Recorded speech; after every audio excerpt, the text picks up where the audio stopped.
It's such an honor to be able to be noticed and recognized for the biggest buffet and voted the best buffet in the USA. A lot of people come out of Philadelphia because it's a great trip to get away, to de-stress, to see some farmland, to see an Amish buggy, and have a great meal on top of that. The food is really good here. Our food is PA Dutch, which to me and some of our customers have also said the thing is like home cooking, like going to your grandma's house.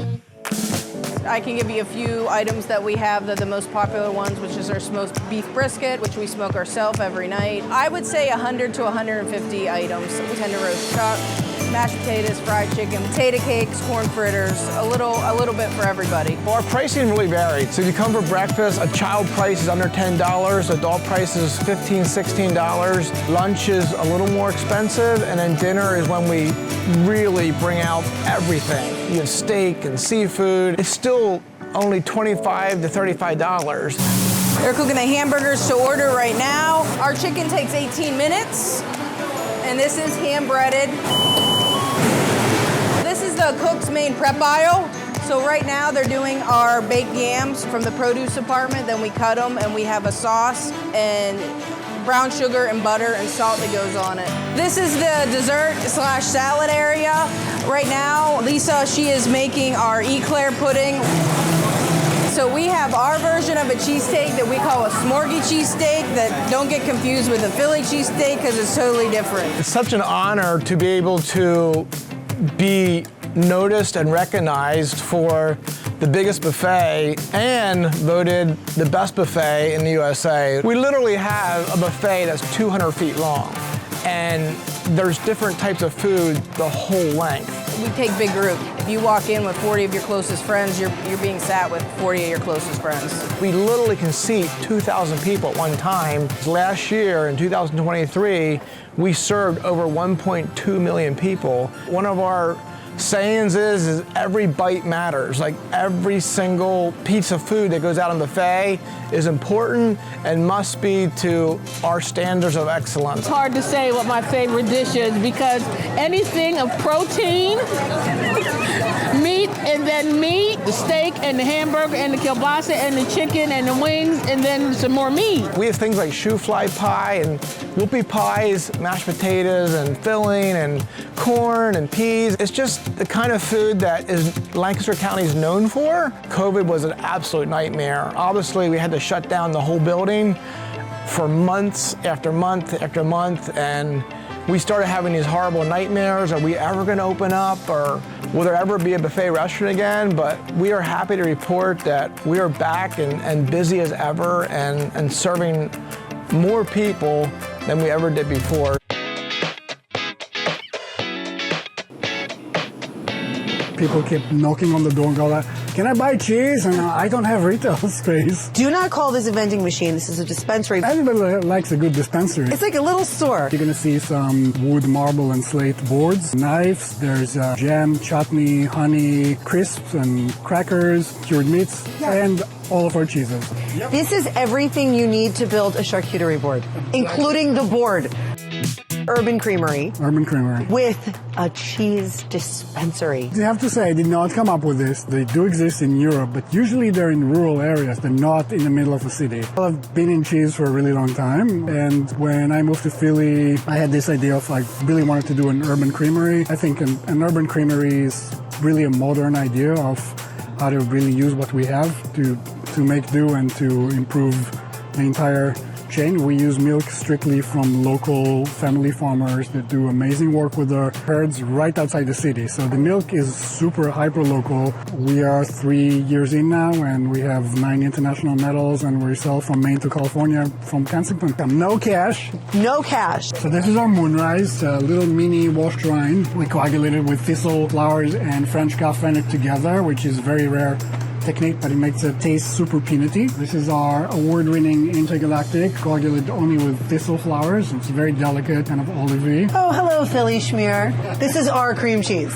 This is our original Philly schmear, and unlike cream cheese, this is actually made from whole milk, so less butterfat, more tang, not waxy or pasty. You can put it beautifully on a cheese board with some honey on it. We're gonna have some cheese from guest cheesemakers, and we're gonna post a thing on our Instagram every week of what's going on in the machine this week, so you know what's up. This was a junkyard 3 years ago, so we turned into a pollinator garden. We opened the gate, we invite people in to go enjoy yourself, relax, have your lunch. Everything is recycled, even the stones are recycled rubbish from the neighborhood. The benches are the original beam of the building. It's 140-year-old wood. I'm in a neighborhood, and being part of a community, you want to invite people in and you want to give people the full experience. Where else can you get cheese? Literally, 8 feet from where it's actually aging. Well, also, we know that whatever is here is perfectly aged because we age it for the machine. The proof is in the pudding. We keep refilling this machine. Yeah, day and night. You can dream of stuff in your head, but when you make it and people actually buy it and like it, and then you actually have business, and it moves commerce, and it helps farmers out there do what they do best. Every inch of detail has been thought of. Every detail we try to exceed the guest's expectation from the moment they walk in the door. It's the stemware perfectly polished. It's the silverware that's polished. It's the napkin that's set 2 inches from the edge. It's all those small things that maybe the guest would never ever pay attention to. This guest is the first time they're gonna experience this. And it might be our 700th service, but it's their first time being here. And we have to remember that. So in episode 7, Forks, season 2, the bear, they showcase Ever in a great way. I think they relate somebody coming to this restaurant and exactly what would happen. Chef, what do all these different colors mean? Orange is a dietary restriction, yellow is out of town, green is a VIP, and blue means kitchen tour. All the color codes mean certain things to different tables, and we certainly go through that whole process. The expediter really takes full control over the kitchen. Order in, two caviar on deck. It really is like air traffic control. They're the pulse of the kitchen, but they're also the pulse of every single table that we have here.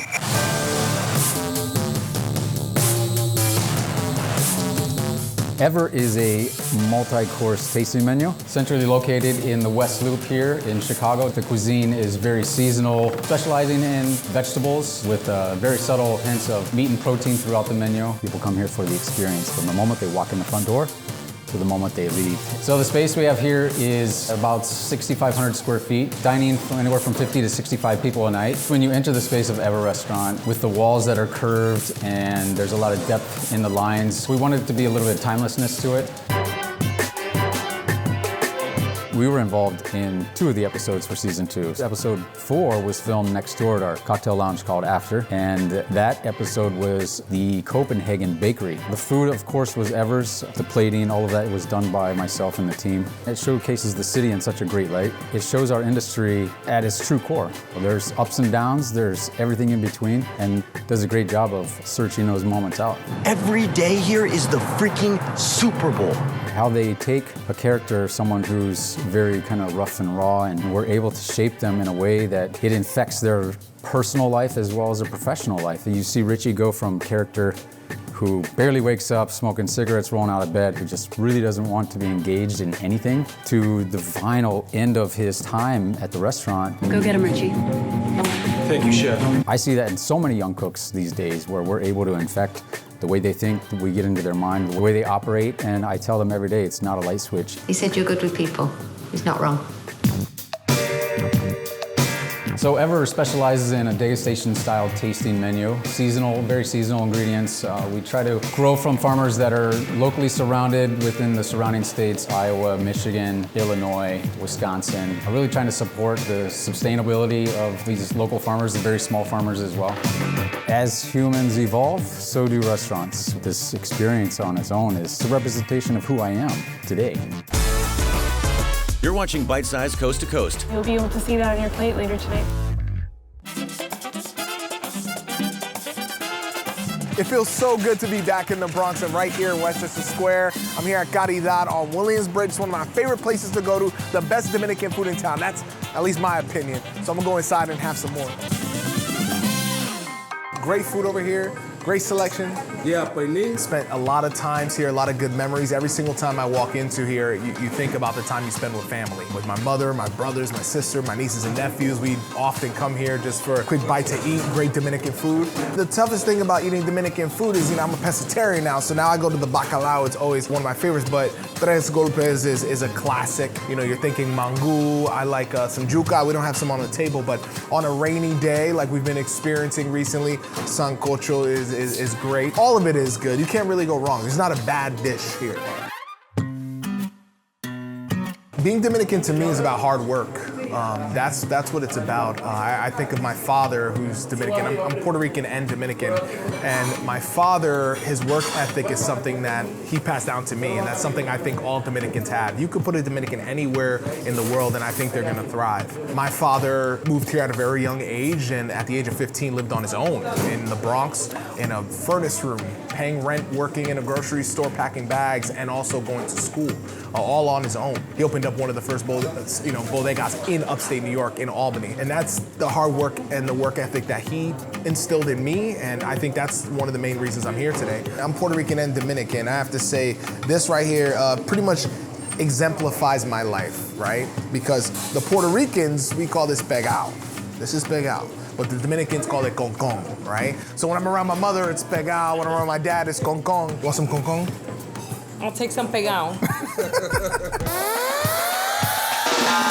Chocobar Cortez is based off of my family's 95-year-old chocolate manufacturing company, Chocolate Cortez, which is based in Puerto Rico and the Dominican Republic. The idea was kind of to create a space that was sort of celebrating that tradition of our chocolate, because it's something that, a lot of people grew up with our chocolate. They have sort of fond memories, a lot of nostalgia. Something that's really unique about our company is that we are almost completely vertically integrated, meaning that we work directly with the farmers and make the chocolate ourselves, and then serve it to you here at the restaurants. So we'll start with the grilled cheese. It's brioche bread with cheddar cheese and chocolate butter. So really simple, really delicious. The tacos are mofongo shells. And mofongo is a typical Puerto Rican dish that is mashed plantain and then fried.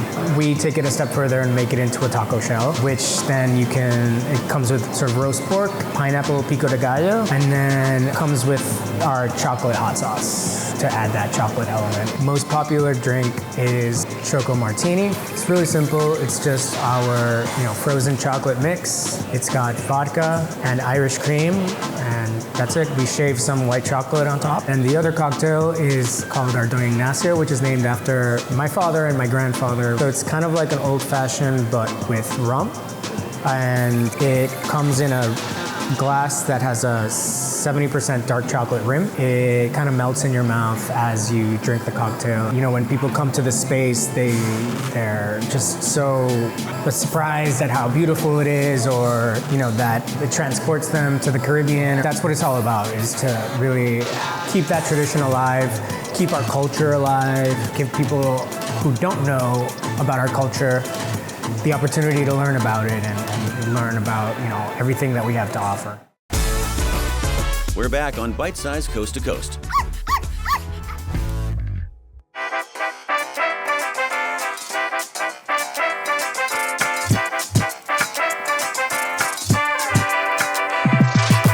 Hi, my name is Dustin Durham. I'm the Marketing Events Manager for Public Market in Emeryville. Public Market is a collection of restaurants and bars and shops in Emeryville, all under one roof. So we have over a dozen places for you to come with your family and your friends to play games, to grab a drink at the bar.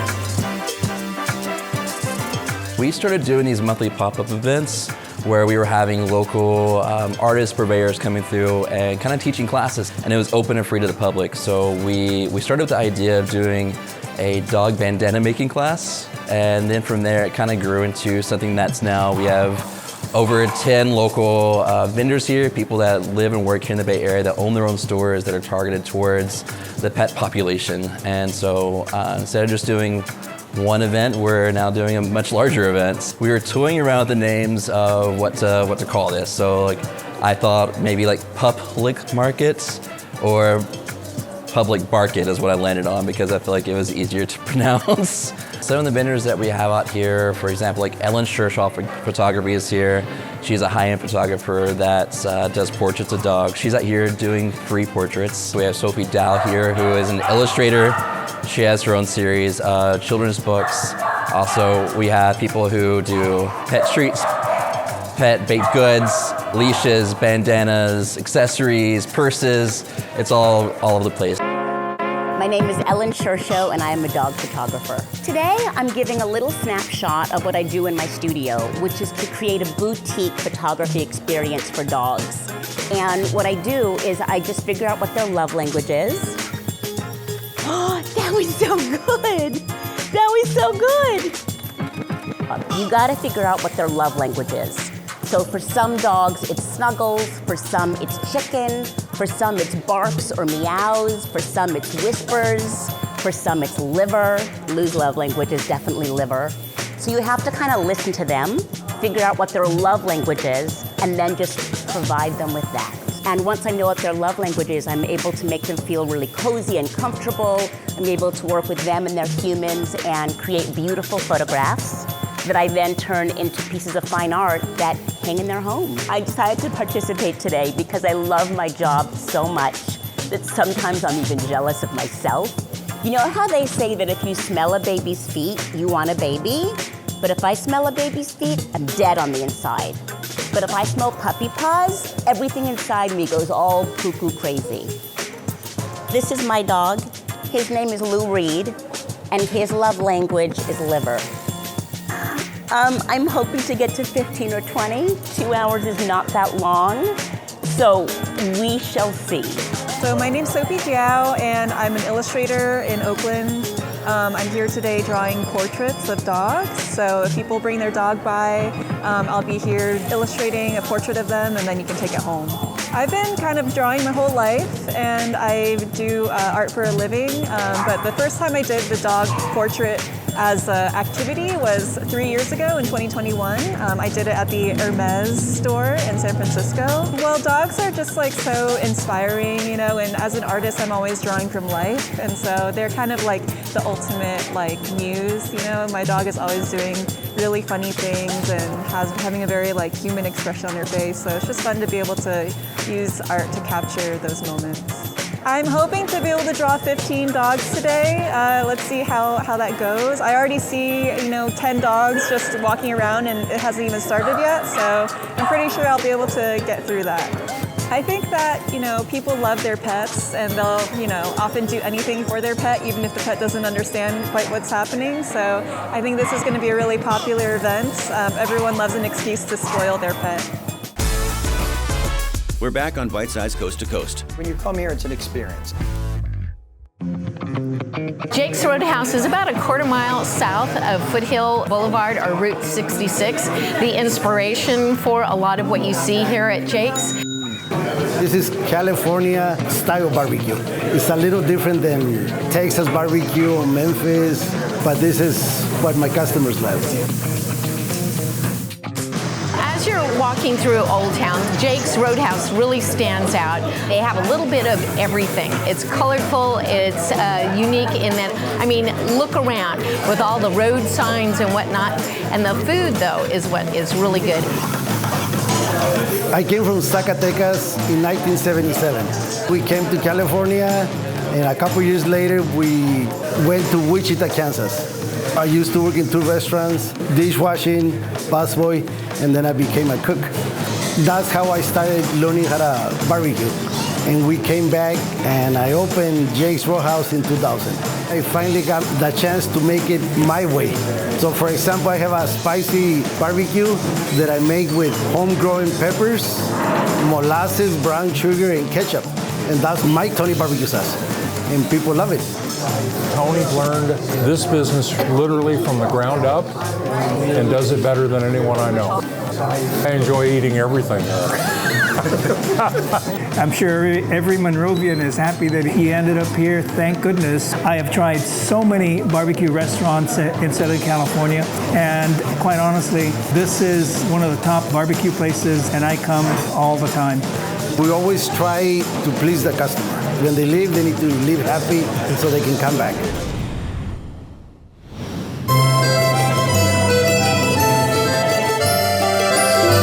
We are at Suprema Provisions. It is a wonderful, if not my favorite Italian restaurant here in the West Village, and we're here because I have partnered up with the team behind Suprema, Stephen and Josh, to have midnight spaghetti on their late night Thursday through Saturday. Midnight spaghetti is an old tradition out of Italy, where at the end of a night with friends at a bar or restaurant or club, you go back to somebody's home and put up a pot of water, make a simple sauce, open a bottle of wine, and end your evening with friends having a bowl of spaghetti and a bottle of wine. We have 4 pastas.